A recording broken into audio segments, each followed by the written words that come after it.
vamos então ao capítulo 3 de Tiago, do verso 1 ao verso 12. Para que nós sejamos dinâmicos aí, eu vou fazer a leitura à medida que eu vou expondo o texto, tá bom? Nós, semana passada, trabalhamos aí o capítulo 2, do verso 14 ao verso 26, e trabalhamos aí uma exortação do Tiago. Ele vai demonstrar para nós, nesse capítulo anterior, que as obras, elas vão autenticar a nossa fé. E ele usa de uma ironia no meio do texto, dizendo que crer apenas confessionalmente acerca da fé, até o diabo crê. Ele diz isso lá, de forma explícita, não é isso? E a ironia do texto é que o diabo crê e se arrepia, e tremem, essa palavra lá. Alguma tradução mais livre diz que ele arrepia o cabelo, né? Então, há uma atitude em relação às hostes infernais, em relação a crer em um único Deus. E a ironia de Tiago é que muitos de nós temos uma confessionalidade teologicamente adequada, não há nenhum problema teológico, mas a nossa fé, ela não redunda, ela não transcende a confessionalidade, ela não gera uma obra. E aí o Tiago, ele vai usar dois exemplos extremos: o Abraão, pai da fé, e a Raabe, uma prostituta, mostrando que eles tinham a confessionalidade, mas a fé deles o levaram a ter uma obra, percebe? Então, a importância de que, e o Paulo vai dizer isso, que a nossa fé, aliás, a salvação, ela é sim por meio das obras, mas não da obra da lei, ok? É pela obra da piedade. Então, a nossa obra, ela testifica, ela vai demonstrar que nós somos salvos. Não é possível que a nossa confissão de fé, ela gere em nós um marasmo espiritual. Há um fogo do Espírito que nos motiva a praticar boas obras, não para conquistar a fé, mas para autenticá-la. Esse foi o argumento que nós trabalhamos aqui a partir do Tiago.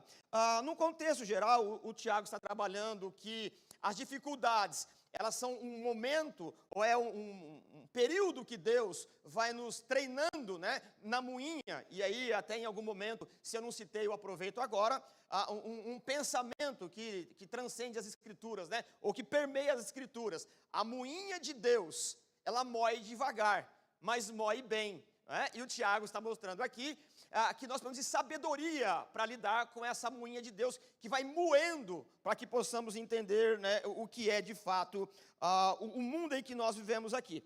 E depois ele tratou o problema da língua. Ele vai dizer que nós precisamos usar a língua, ou a fala com sabedoria, ou evitar a calúnia, essa coisa toda. Agora, nesse texto, o Tiago vai trabalhar questões acerca da língua. Popularmente, nós sabemos aqui, de uma forma até no senso comum, que a maneira de falar, ela é uma coisa sempre exortada biblicamente. Nós precisamos usar de forma adequada a língua, e isso é num contexto geral. Só que o texto que nós vamos ler aqui e trabalhar, o ponto específico não é o crente, entre aspas, comum, mas todo aquele que decide ou entende ser chamado de mestre. Então, o nosso argumento a partir de Tiago aqui é que ele está exortando aqueles que são chamados para serem mestres, que ensinam a usar de forma adequada a língua. E aí, evidentemente, que isso vai transcendendo, né? vai caindo da mesa de forma sobejante o ensino para que todos nós vigiemos aqui, tá bom? Então, dito isso aqui, lembrando algumas coisas que trabalhamos, vamos de fato aí para o texto. E eu já leio o verso 1 e 2, que ele começa com algumas advertências. Tiago, capítulo 3, verso 1 e 2. Meus irmãos, não sejam muitos de vocês mestres, pois vocês sabem que nós, os que ensinamos, seremos julgados com muito maior rigor. Todos tropeçamos, de muitas maneiras. Se alguém não tropeça no falar, tal homem é perfeito, sendo também capaz de dominar todo o seu corpo. Então você percebe que o Tiago, ele é aquele livro de provérbios, né, aquelas questões de orientação práticas do Novo Testamento, e ele vai mudando de assunto sem perder o fio da meada, a tese do livro todo. E aqui agora, então, ele volta a sua atenção para os mestres. Então, tudo que nós vamos ler aqui, do verso 1 ao verso 12, ele está se referindo aos mestres. Ele começa colocando aqui, né, o protagonista, o sujeito, e vem amarrando tudo em relação aos mestres. Evidentemente que a obrigação de cuidar da língua é de todos nós, mas aqui tem uma tese central. Quem deve cuidar, quem que deve dominar com muito mais critério a língua? Aquele que vos fala, os mestres, ou aqueles que receberam de Deus a capacidade de ensinar. E aí, então, essa primeira ordem aqui, ela é bem contundente, muito direta e muito simples. Olha só, capítulo 3, verso 1. Meus irmãos, não sejam muitos de vocês mestres.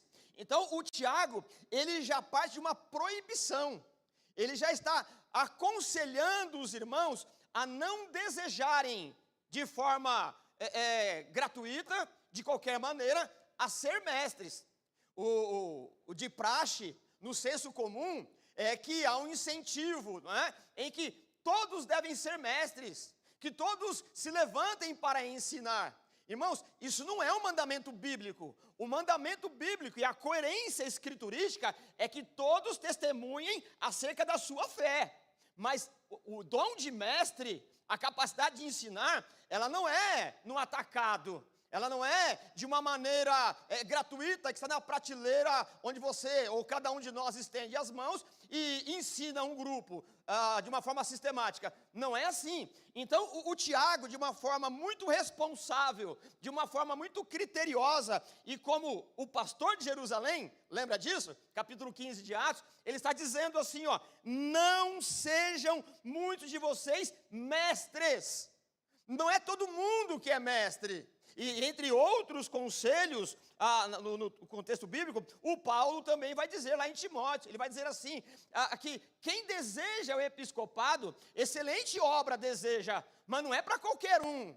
Não é todo mundo que tem a mesma vocacionalidade. Existem critérios, existem especificações que elas emanam de uma soberania de Deus.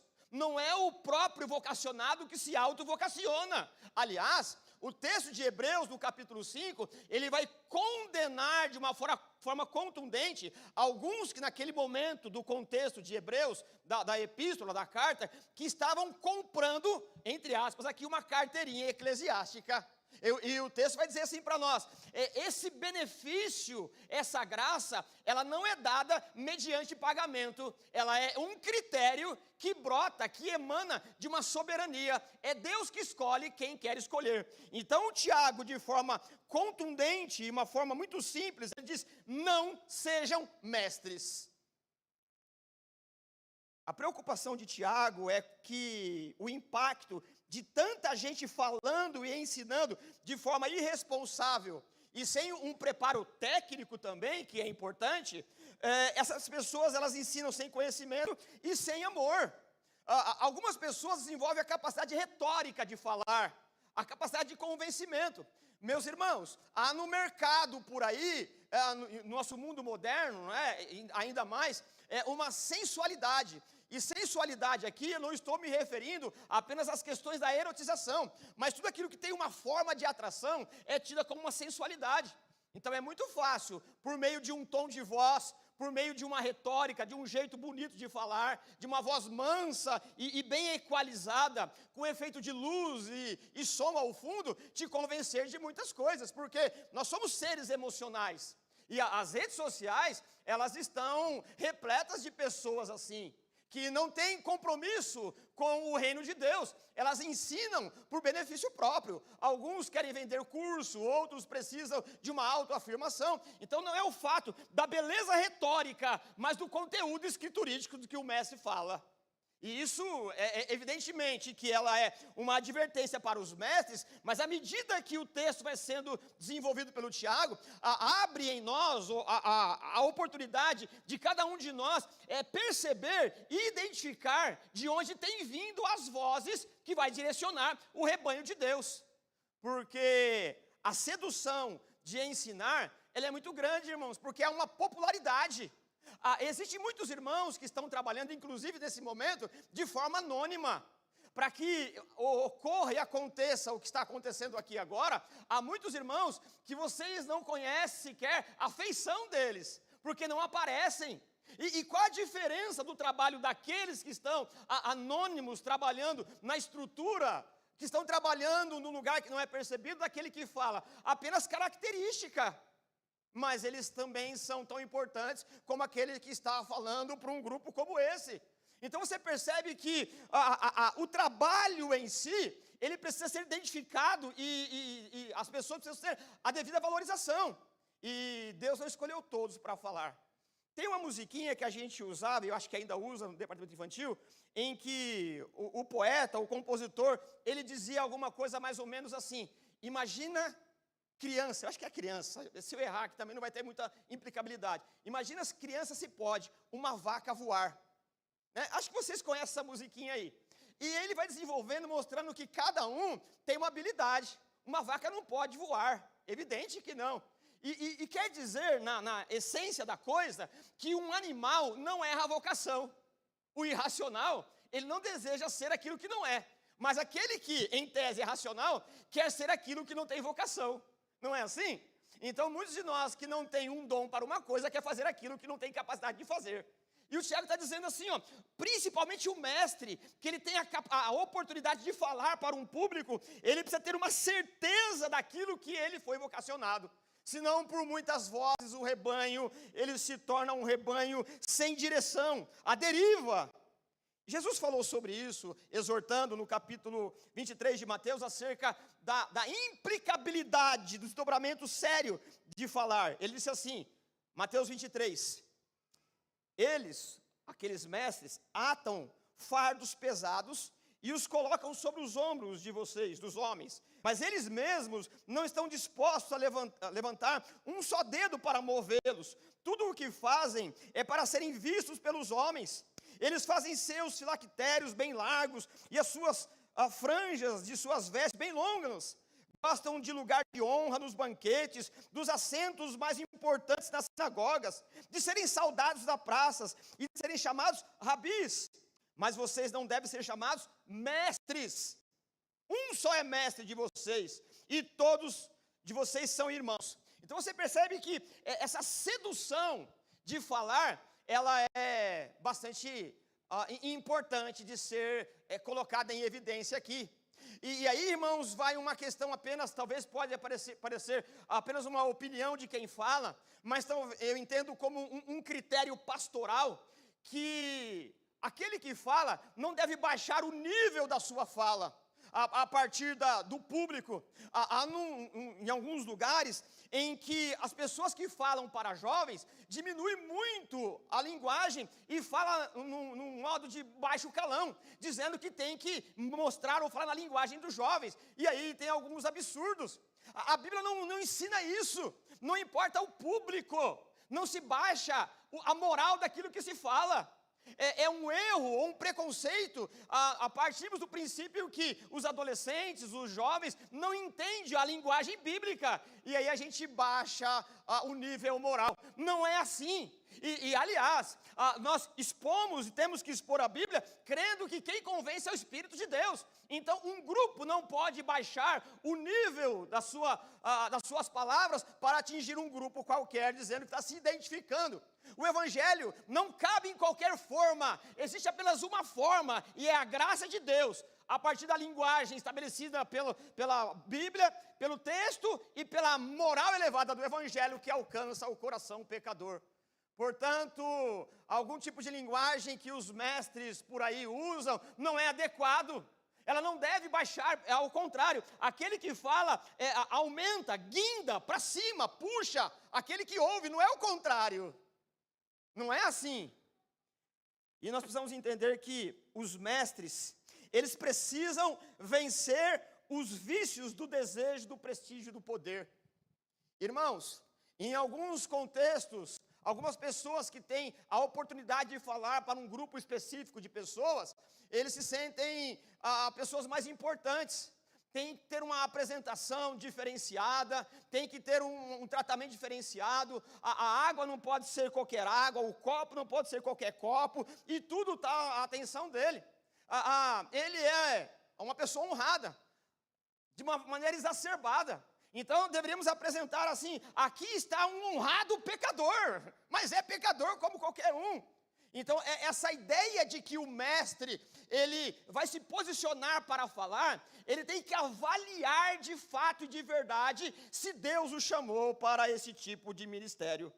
E aí o texto continua, e o Tiago ele é contundente, ele não arrefece, ele continua mostrando que você deve avaliar os mestres, eles precisam julgar, fazer um julgamento criterioso e fugir disso. Os mestres, eles conduzem os discípulos por meio da palavra. E a partir do que um mestre, da exposição do texto, ele pode edificar ou destruir a vida de uma pessoa. Ele pode fazer amadurecer ou infantilizar um discípulo. É justamente isso que o Tiago está mostrando aqui.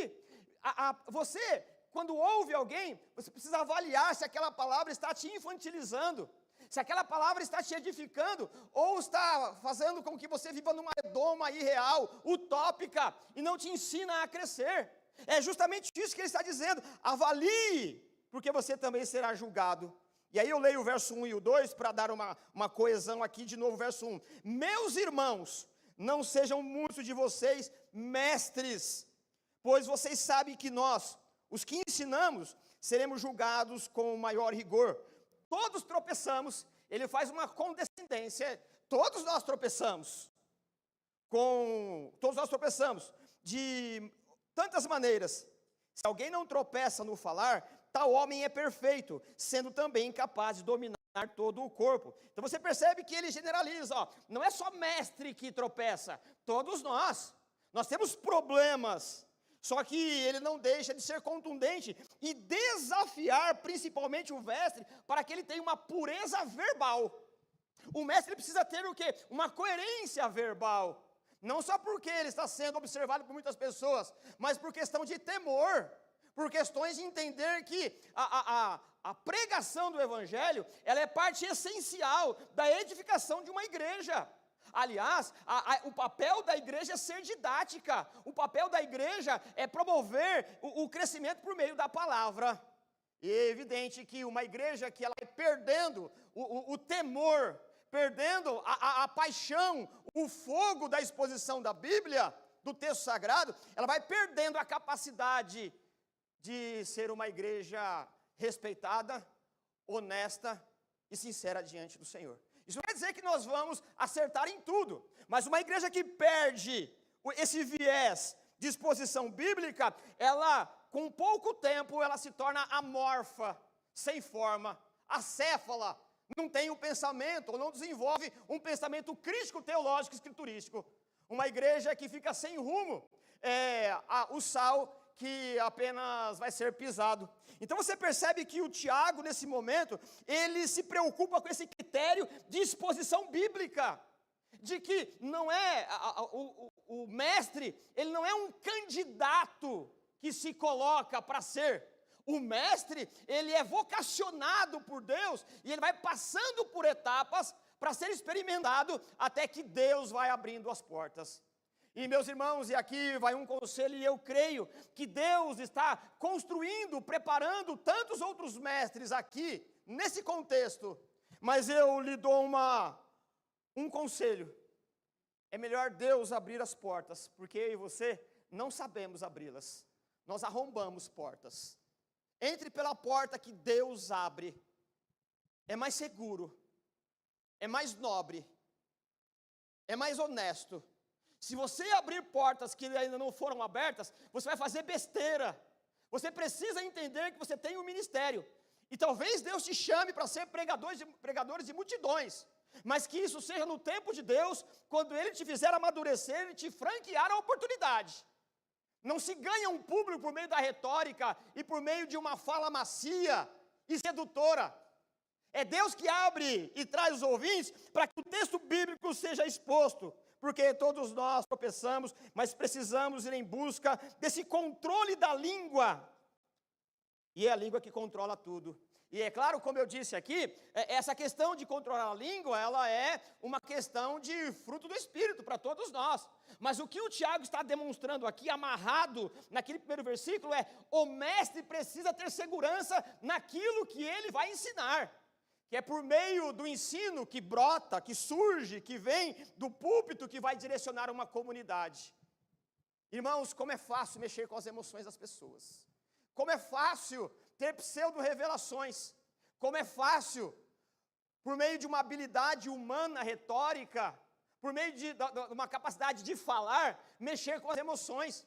É muito fácil jogar num público como esse, ou falar de forma aleatória, questões emocionais. Quem aqui não teve um problema emocional na vida? Todo mundo tem uma história, né? Todo mundo tem um passado, todo mundo tem um trauma. E é muito fácil ter essas pseudo-revelações e a partir daí te amarrar por meio das suas emoções e te conduzir como um animal irracional, domado por uma rédea curta da religião. E aqui, o conselho é para o mestre, mas tem uma atitude de decência, de honestidade intelectual, inclusive, para amadurecer, que todo aquele que ouve o mestre busca, por meio de uma oração, da oração, orientação do Espírito de Deus, para que também não seja presa fácil de qualquer um que discursa, ainda que tenha uma voz sedutora, uma capacidade de eloquência. O mestre precisa buscar em Deus essa certeza. E aí, o Tiago, ele começa a trabalhar essas questões por 3 analogias, e vamos a elas então, do verso 3 ao 6. Quando colocamos freios na boca dos cavalos, para que eles nos obedeçam, podemos controlar todo o animal. Tomem também como exemplo os navios, embora sejam tão grandes e impelidos por fortes ventos, são dirigidos por um leme muito pequeno, conforme a vontade do piloto. Semelhantemente, a língua é um pequeno órgão do corpo, mas se vangloria de grandes coisas. Vejam como um grande bosque é incendiado por uma simples fagulha. Assim também, a língua é um fogo, e é um mundo de iniquidade, colocada entre os membros do nosso corpo, contamina a pessoa por inteiro, incendeia todo o curso de sua vida, sendo ela mesma incendiada pelo inferno.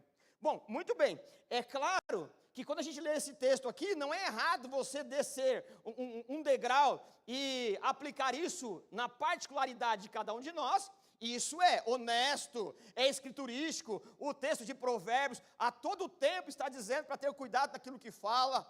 E todos, ou a maioria dos nossos problemas, e aí individualizando, ele vem porque nós não controlamos a nossa língua.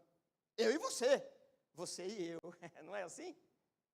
Por meio da língua, nós destruímos um futuro, causamos problemas que são difíceis de serem solucionados. Mas lembre-se que ele está orientando o mestre. Tudo que está sendo dito aqui tem que estar amarrado, atrelado ao conselho para o mestre. Então, a ideia aqui do corpo é a igreja, ou podemos partir por aí, de forma gramatical, não é, do texto, a ideia do texto, e esse pequeno leme, ou a ideia das metáforas aqui, das analogias, é um mestre que ele é pequeno em proporção a que ele está ouvindo, mas ele tem a capacidade de conduzir uma multidão. O verso 3, os mestres precisam estar cientes de que a língua é um pequeno instrumento, mas é como o freio do cavalo que pode direcionar o animal. E não é assim?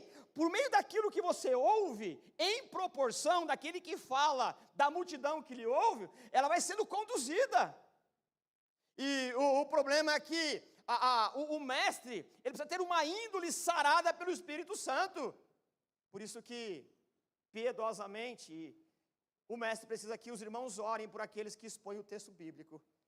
É uma luta terrível, é uma dedicação terrível, é uma responsabilidade auxiliada, sim, pelo Espírito Santo de Deus, mas é uma responsabilidade que, a partir do texto exposto, a condução de uma proporção maior. Quem fala é como o cavalo. Você tem apenas o freio ali, é um pequeno instrumento, mas direciona todo um rebanho. E o mestre precisa avaliar isso. A exposição do texto bíblico, numa manhã como essa, em qualquer lugar onde está acontecendo agora, em qualquer momento, não é uma oportunidade de demonstrar uma vaidade, não é a oportunidade de ter o domínio de uma pessoa, mas debaixo da graça de Deus, entender que, por meio daquilo que se fala, por meio da palavra de Deus, o rebanho será conduzido. A responsabilidade daqueles que se ensinam. Irmãos, eu tenho uma metodologia, e eu vim mais do mundo acadêmico, no sentido de professor, e uma matéria que eu sempre dei aula há vários anos, é a matéria de poêmica. Poêmica é a vocação pastoral, em tese. E a primeira aula, eu desestimulo os candidatos a ser pastores, a não serem pastores. Num contexto de aula, eu chego a dizer, você não serve para ser pastor. Você não serve, você não tem quilate moral.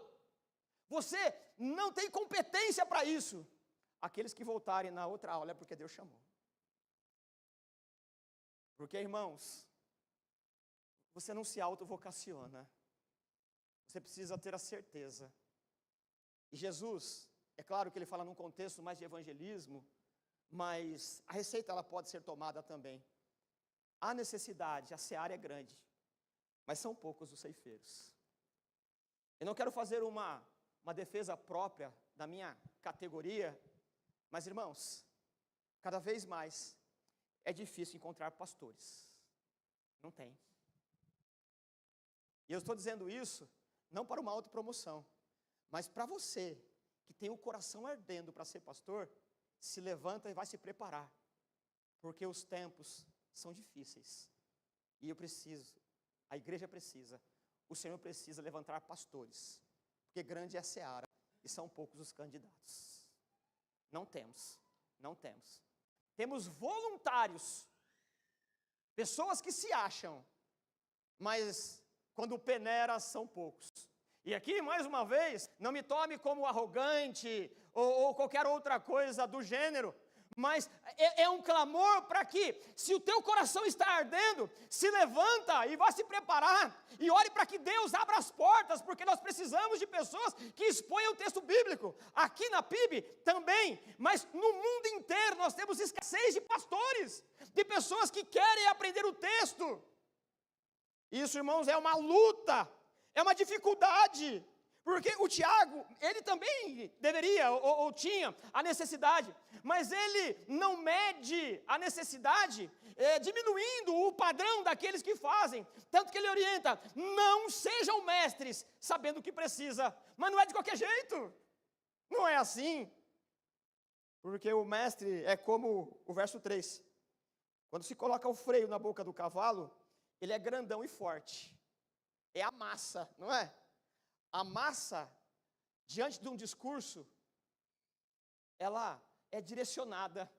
Você promove um caos social por meio de um discurso bem elaborado. Ou você faz com que os ânimos se arrefeçam por meio de um discurso pacifista. Porque Deus deu o dom de falar, o dom da fala é importante. E o mestre tem essa capacidade de conduzir. É por isso que aqueles que ouvem a exposição devem orar para aquele que expõe, e para que você que ouve também tenha coerência de praticar aquilo que se ouve. Se um dia, a partir daqui mesmo, se sair da minha garganta alguma palavra contrária ao Evangelho, você deve me confrontar, e confrontar com amor. Você deve me chamar no canto e falar, aqui não é assim. Com respeito, todos nós estamos no mesmo patamar. Aqui não é uma exclusividade, é a característica de dom, apenas isso. E ainda ele continua no verso 4, dizendo, tomem também como exemplo, também, né, percebe que vai crescendo. Sabe o cavalo? Ele é grandão e fortão, mas apenas com instrumento pequeno você direciona. Se você não entendeu, em tese, lembra do navio, olha o navio. Tomem também como exemplo os navios, embora sejam tão grandes, impelidos por ventos fortes. O exemplo é mais contundente ainda. Se um cavalo é fortão, um navio é fortãozão. Não é assim? Imagine o tamanho da estrutura do navio. Para que ele possa se movimentar, ele precisa de um vento muito forte. Então o Tiago, ele sobe um degrau, dizendo assim, ó, o navio também é assim. Embora tão grande, precisa de um vento forte, ele é dirigido por um leme muito pequeno, conforme a vontade do piloto. Entende? Irmãos, a igreja precisa orar para que Deus traga discernimento, para que ela saiba perscrutar e entender a motivação daquele que vos fala. Em épocas de várias vozes, no teu celular você vê muitas pessoas falando. E muitas pessoas que vos falam têm atrapalhado o seu crescimento na fé. Porque é mais fácil acreditar que tudo vai dar certo amanhã do que você ser confrontado naquilo que a sua carnalidade ainda é inclinada. Muitos preferem consultar o pastor Google acerca de um método da vida do que dar crédito à palavra do Senhor. A classe de pastor está tão desacreditada que a gente está perdendo para o Google. É difícil, né? Vamos ver se está certo isso mesmo. E não está errado consultar, mas tem que ter critério para consultar. Então você percebe que por meio da fala, manobrar a multidão é muito fácil, por conta das emoções. É muito mais fácil ir por onde a multidão está andando do que avaliar de forma criteriosa as condições da pessoalidade e do contexto do que se vive. Uma igreja ela é blindada pela graça a partir do conteúdo, da exposição bíblica que ela tem, de forma sistemática. Ora, quantas revoluções, e aí eu não julgo aqui nem a questão da validade ou da não validade, mas a revolução ou o pacifismo, quantos líderes se levantaram e reuniram pessoas por conta da capacidade de argumentação. Muita gente está trabalhando, imaginando que trabalha pelo reino, mas na verdade trabalha por um figurão eclesiástico.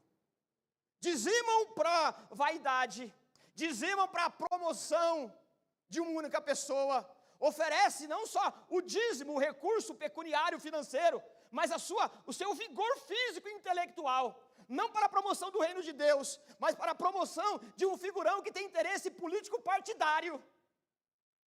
E nós somos assim.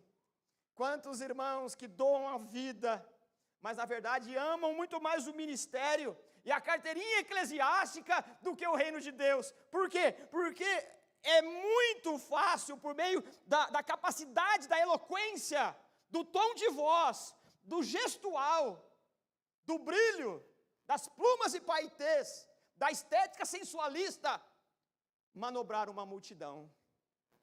Tem gente que faz você chorar por meio do argumento.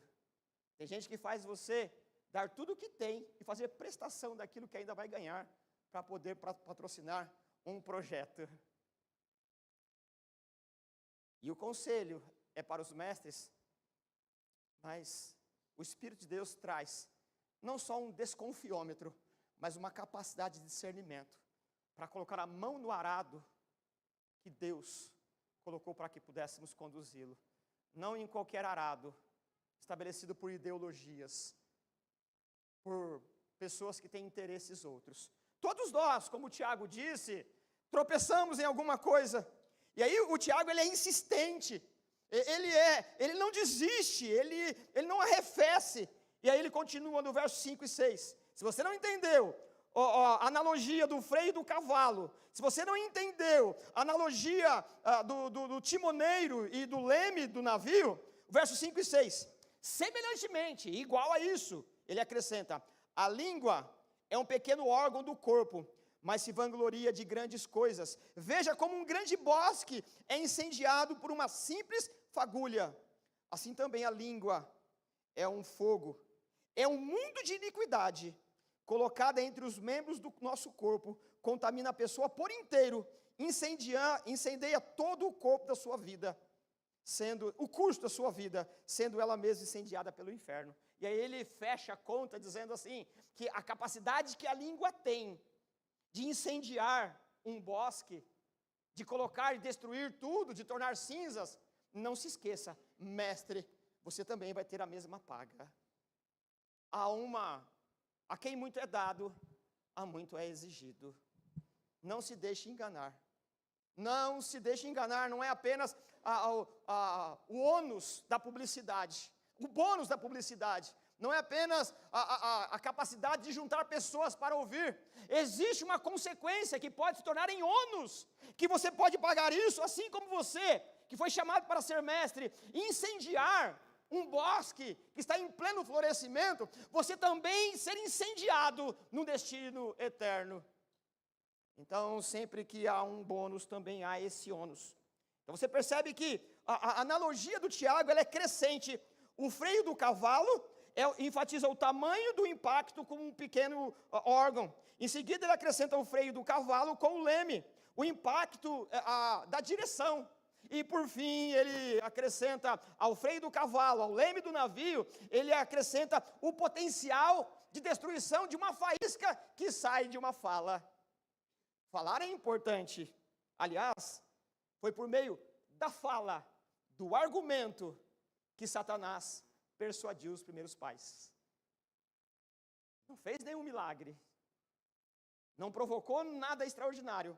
Apenas falou de forma sedutora. O que é sedução? De uma maneira bem simples. Sedução é convencer o outro, por meio da fala, a fazer aquilo que você quer. E o outro acredita que é ele que quer. Deixa eu trocar em outras palavras aqui. O que é seduzir? Levar o outro a fazer aquilo que eu quero, e ele ainda pensar que é ele que quer, mas na verdade sou eu, por meio da fala. O marketing não é assim? Você acha que quer, mas você não quer. Mas ele te convenceu que quer, você vai lá e compra. Depois tem que pagar. E aí vem o problema. A analogia, ela pode ser barata e simples, mas ela é real e muito séria. Bom, vamos então para a parte final aqui. O verso 7 e 8, depois dessas analogias, dessa advertência, o Tiago ele mostra que é difícil domar a língua. Lembra que está amarrado tudo no mestre, não é isso? Mas nós aprendemos muitas coisas aqui. Verso 7 e 8, ele vai dizer, é difícil. Olha só, toda espécie de animais, aves, répteis e criaturas do mar, doma-se e tem sido domado pela espécie humana. Aqui está uma coisa chamada mandato cultural.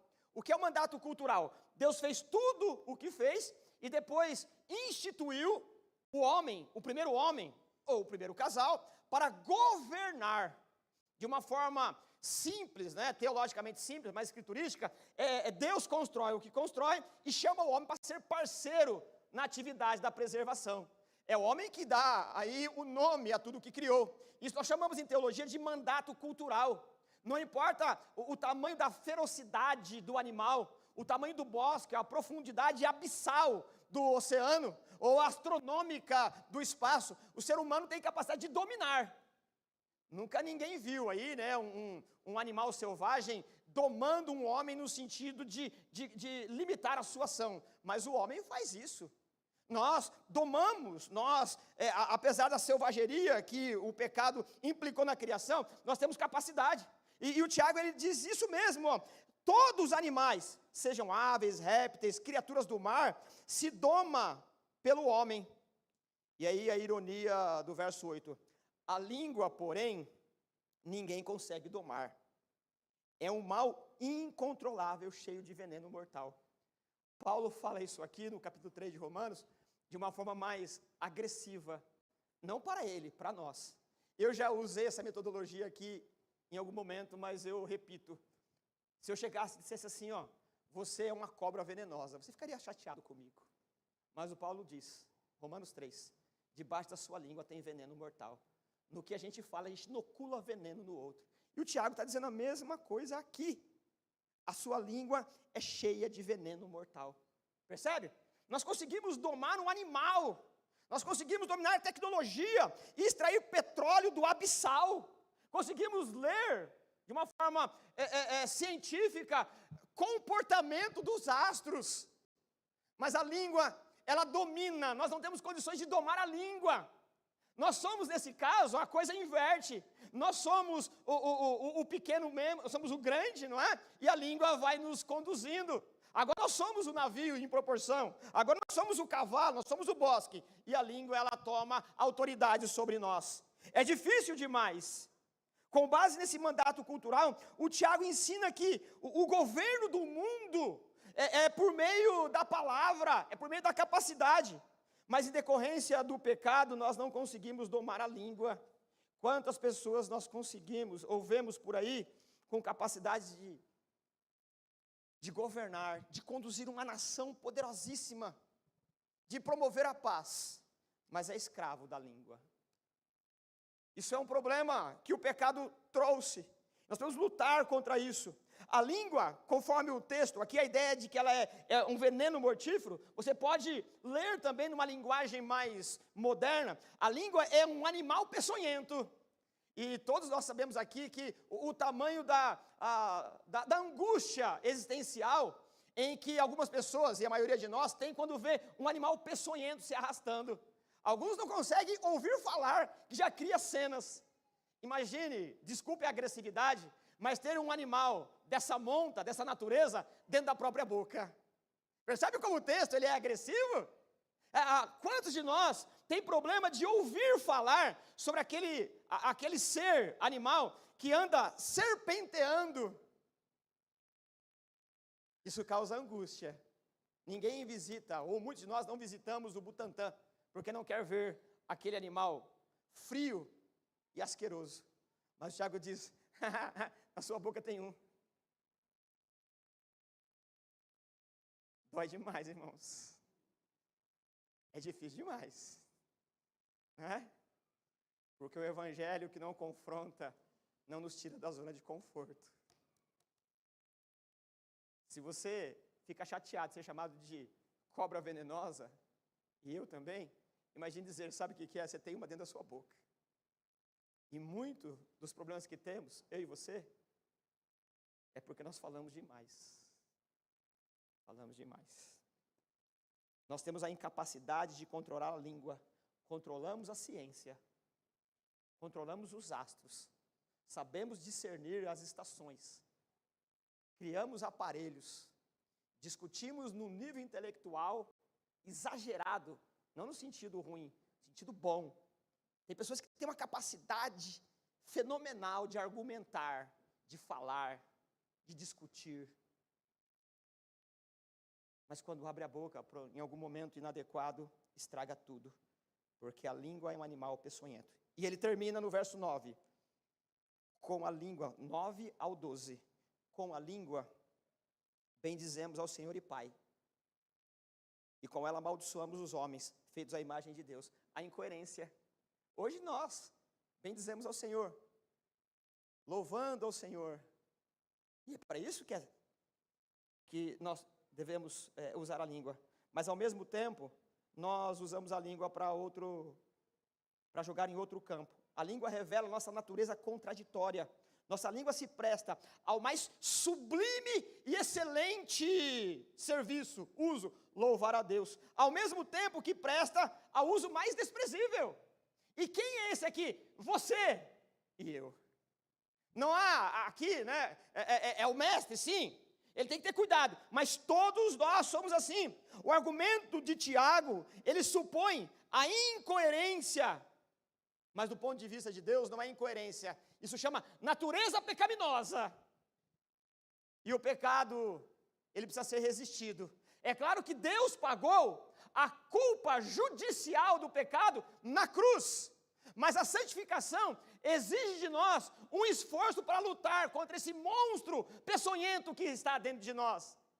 Nós somos salvos e a santificação nos convida ao embate, ao enfrentamento, à luta contra a natureza pecaminosa.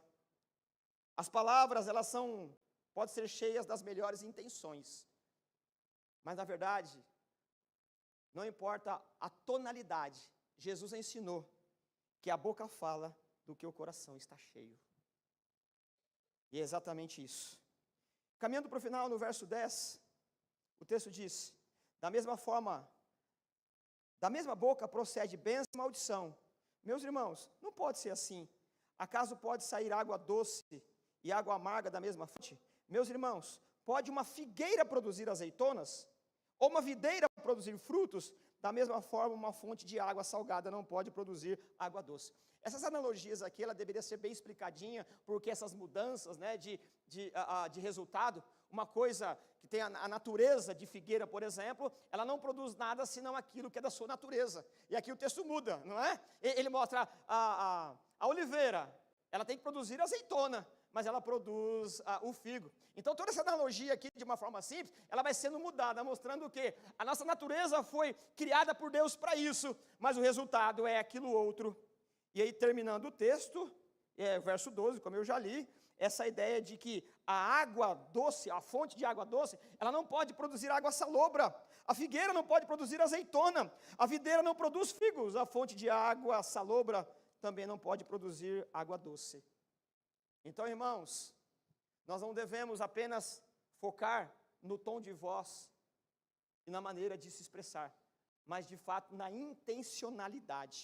E eu concluo aqui, apenas com 2 ou 3 observações para nós terminarmos aqui. A língua, isso não é uma opinião, isso aqui é copiado e colado aqui. A língua é mais difícil de controlar do que os olhos e os órgãos sexuais. A língua, ela é muito mais poderosa. É equivocado o ditado, há um ditado que diz: paus e pedras podem quebrar os ossos, mas as palavras jamais me ferirão. Não é verdade, não é verdade. Biblicamente, a palavra ela não só te fere, mas desvia do curso. E eu termino aqui mostrando que Paulo também orientou para não precipitar a separar os neófitos. Isso está em 1 Timóteo 3,6. Os neófitos não podem assumir o ministério se não antes ser preparado por Deus, para que não caia na condenação do diabo. Qual é a condenação que o diabo caiu? O orgulho. O orgulho. Então há um caminho didático de Deus para que aquele que quer ser mestre possa caminhar de forma segura e conduzida para que ele venha à frente da igreja do Senhor e possa pregar o Evangelho. E o meu desafio é que Deus levante muitos de nós para ser mestres e que te fortaleça também. O caminho que o mestre deve seguir não é o do controle nem da fala da maldição. E você sabe o que eu quero dizer com isso. É o caminho da sabedoria. Que o Senhor nos ajude a ouvir os grandes mestres, mas que o Espírito de Deus nos dê um filtro para entender bem qual é o desejo daquele que fala à igreja do Senhor. Vamos orar? Pai, tem misericórdia, Senhor, da tua igreja. Quem poderia, Senhor, se candidatar? Quem poderia se autovocacionar para ser um mestre na igreja? Absolutamente ninguém. Mas nós precisamos dos mestres. Nós precisamos de professores. Precisamos de discipuladores, de expositores da tua palavra. Mas ninguém, Senhor, consegue preencher o currículo. Ninguém consegue, Senhor, ser apto. Por isso eu peço, tem misericórdia de nós, Pai.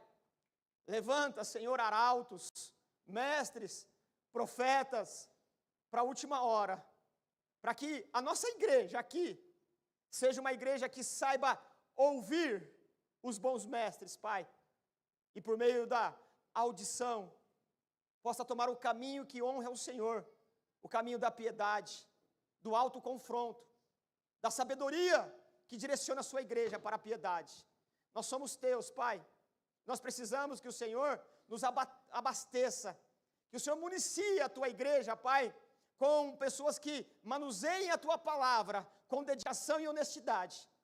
Tem misericórdia de nós, Pai.